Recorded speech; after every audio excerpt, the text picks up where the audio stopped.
why I recommend this bill to this House.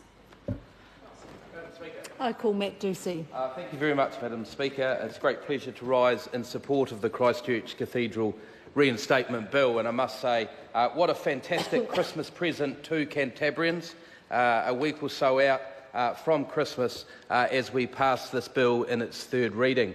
I'm going to be as bold as to predict, Madam Speaker, that I feel Cantabrians are going to fall in love with the Cathedral again. We've had years of division, years of argument, and I feel that over the course of the next 10 or 15 years, Cantabrians, and especially the people of Greater Christchurch or Christchurch, are going to reconnect with the Cathedral. But I feel it's not only going to be the Cathedral, but the area of Cathedral Square as well.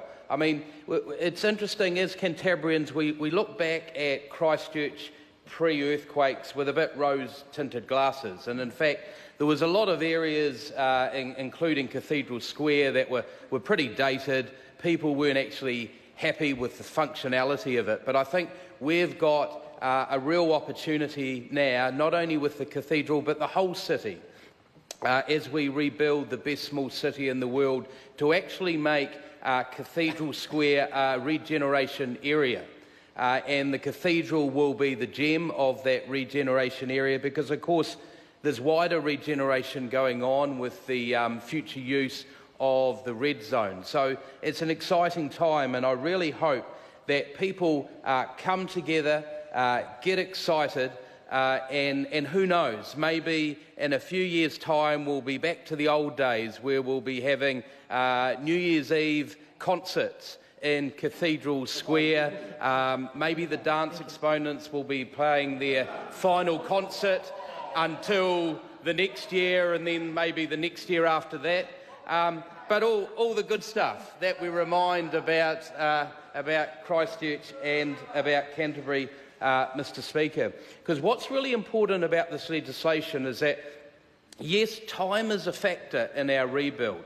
And yes, things could be done quicker, and when you talk to people on the street, quite rightly, they want anchor projects like the Cathedral done quicker. But actually, when you talk to people on the ground, their first criteria is they want things to be done right, and they want it to be done of high quality.